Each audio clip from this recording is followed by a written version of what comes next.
Good day and welcome to the Namibia Annual Sport Expo. I'm your host Jesse Jackson Kauraifa. Today I will be joined by several sport administrators from different sport federations who will be sharing their views on their federations.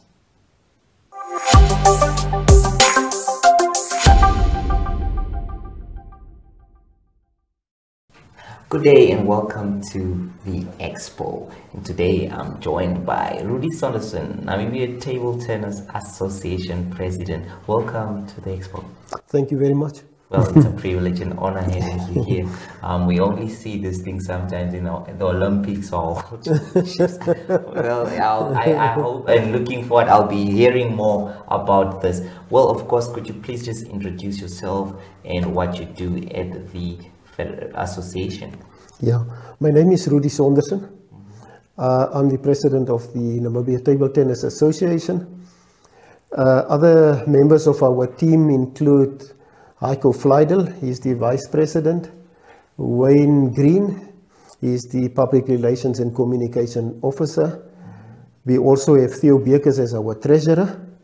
And COVID unfortunately also impacted on us, so we lost some valuable members. Our development officer, Jonathan Sem, was... Well, I'm sorry to hear that, maybe. So thank you very much.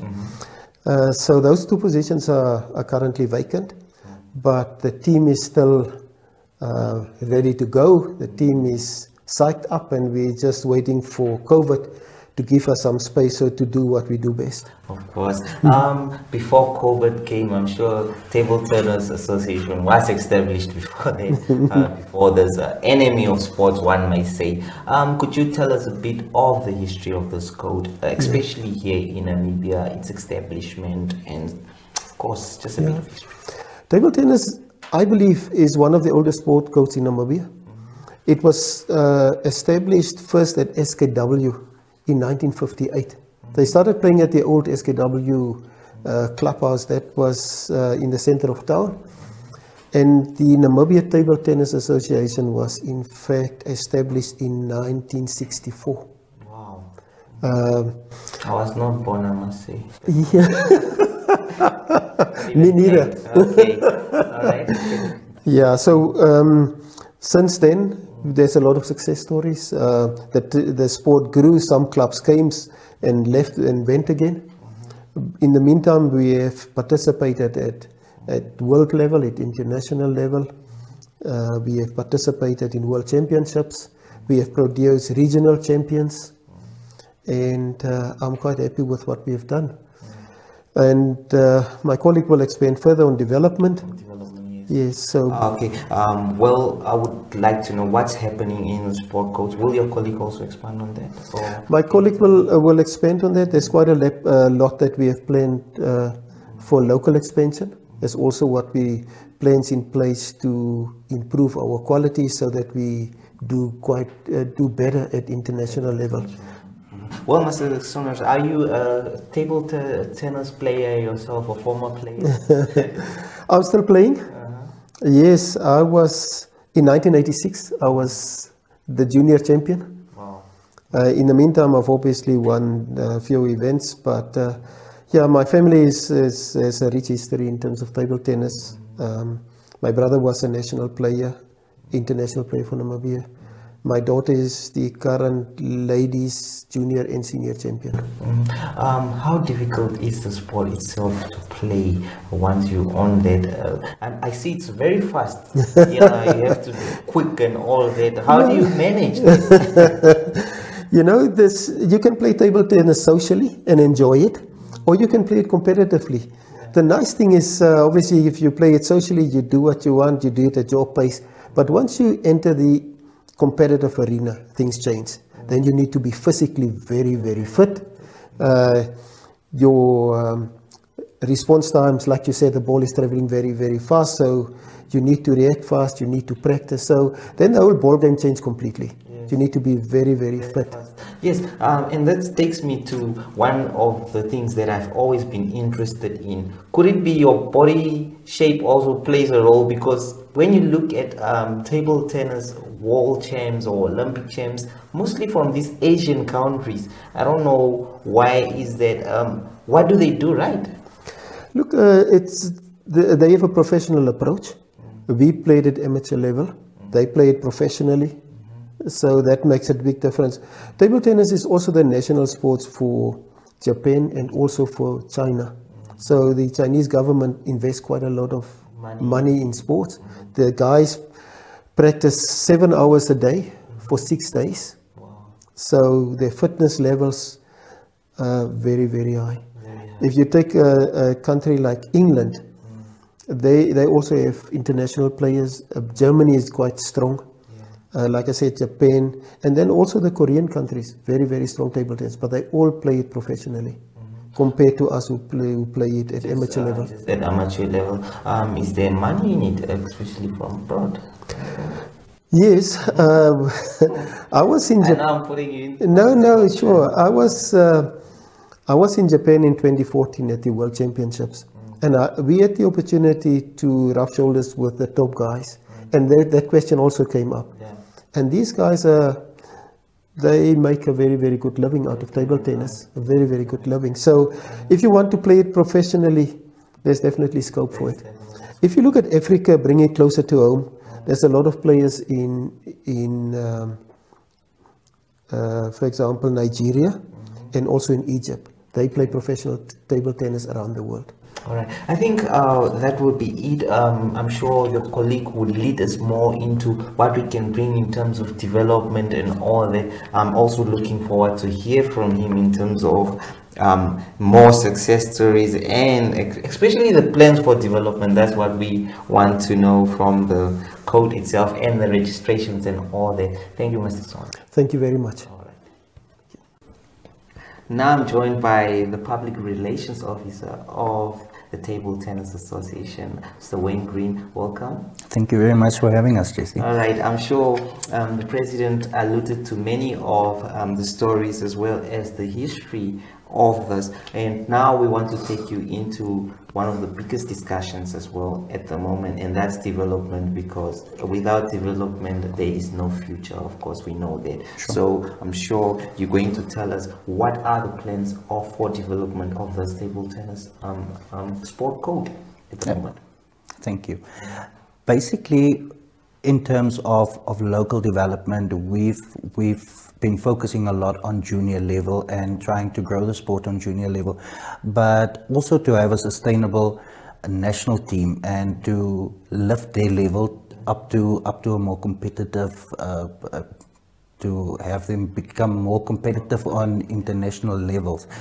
But also on regional level, we've been having a lot of support from the Region 5 in terms of equipment, in terms of financial contributions and everything to join in on tournaments, to participate in tournaments, because when you look at development, the only way you can develop a sport is through participation and through proper coaching. So the NTTA at this point in time does a lot financially to sustain the level for the national team, but at the same time also try and grow the sport from a junior perspective.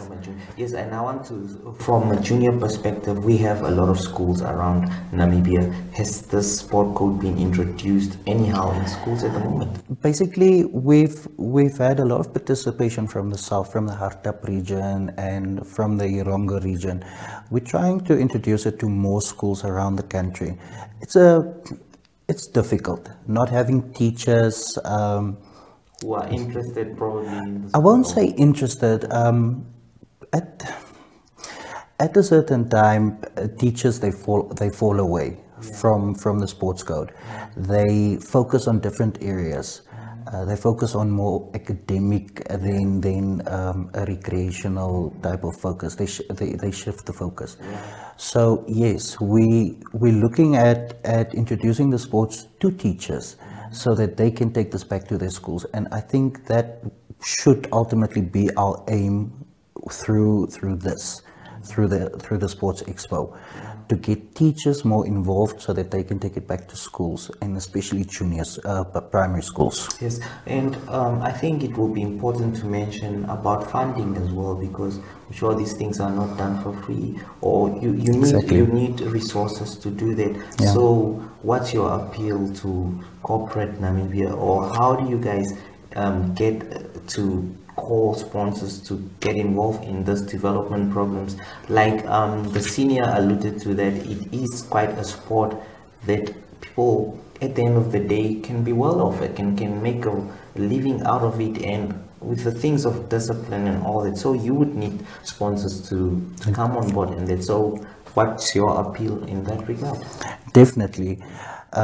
COVID obviously made everything so much more difficult when going out to a corporate company and requesting for funding, knowing that companies cut salaries, companies retrench.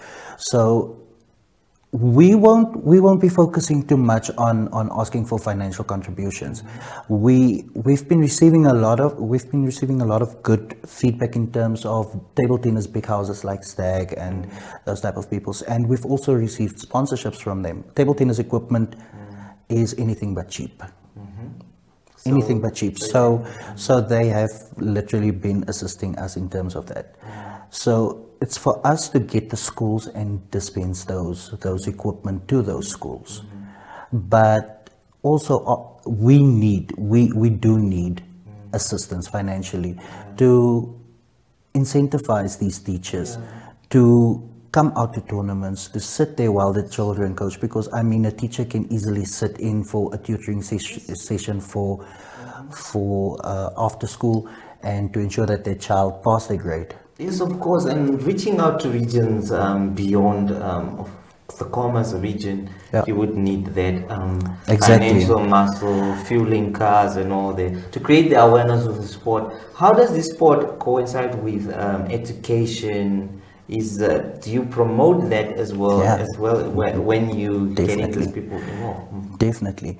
Table tennis has proven to help with dementia, and to help with, I mean, we have a player, and Rudi can correct me if I'm wrong, but we have a player of 79 years old actively playing, and not just playing, competing. She's, if I'm not mistaken, our number 2 lady in the country, Krista Motzek. She is a German national citizen, and she's played countless world championships. I mean, playing actively at that age and still being able to competitively reign either number 1 or number 2 shows you that table tennis is a sport for all ages, for all people. Yes, and one of the interesting things that I would like to know is, we have not been to the Olympics before in terms with table tennis. Is there any plans in the pipeline to, do we have any potential stars or potential players that we look ahead to the future, that we believe that Namibia will be able to have a representative one day at the Olympics? Definitely, I'm sure there have been, there is, there are, there will be, there definitely will be. It takes a lot of dedication, a lot of time, and once that is put in place, it's obviously a possibility. Okay. Have you ever thought of, especially with development, you need to link yourself with other foreign countries, especially where the sport code is advanced?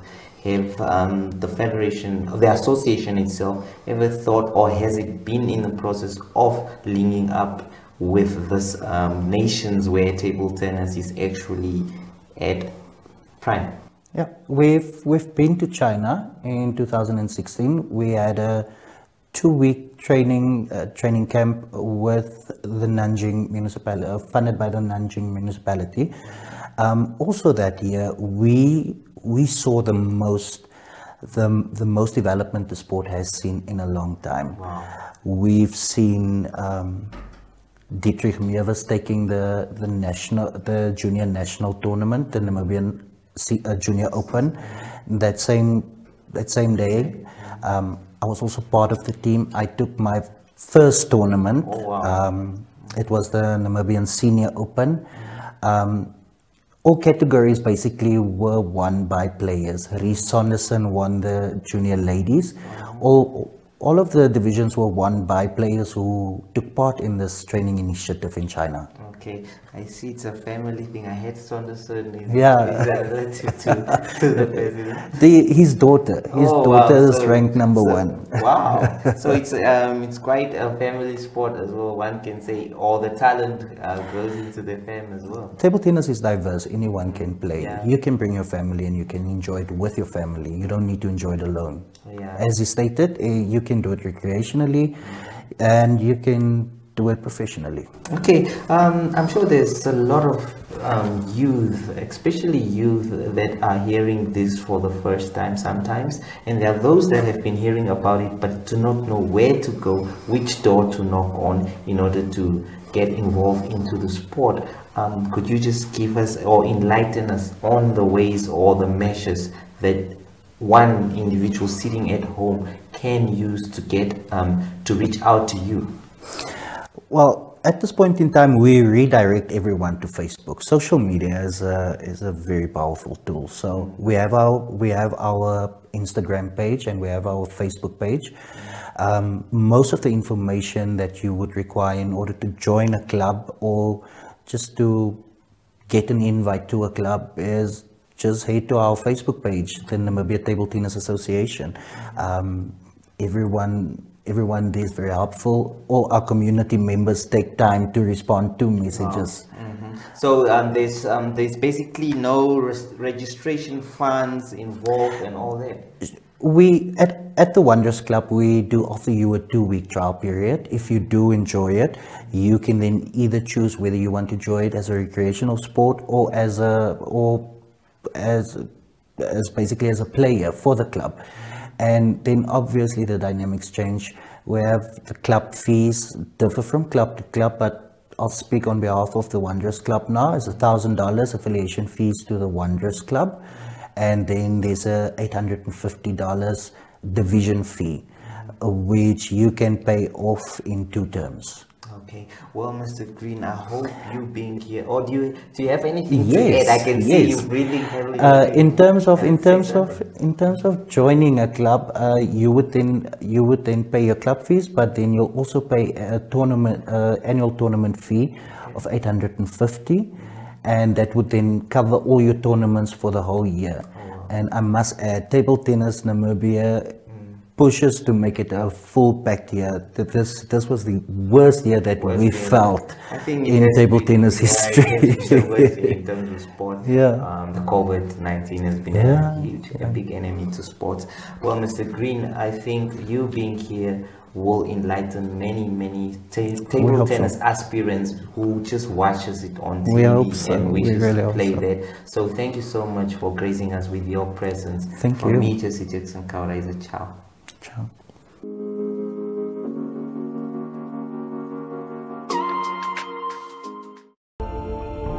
We can't wait to be together again. But until then, let's stay safe.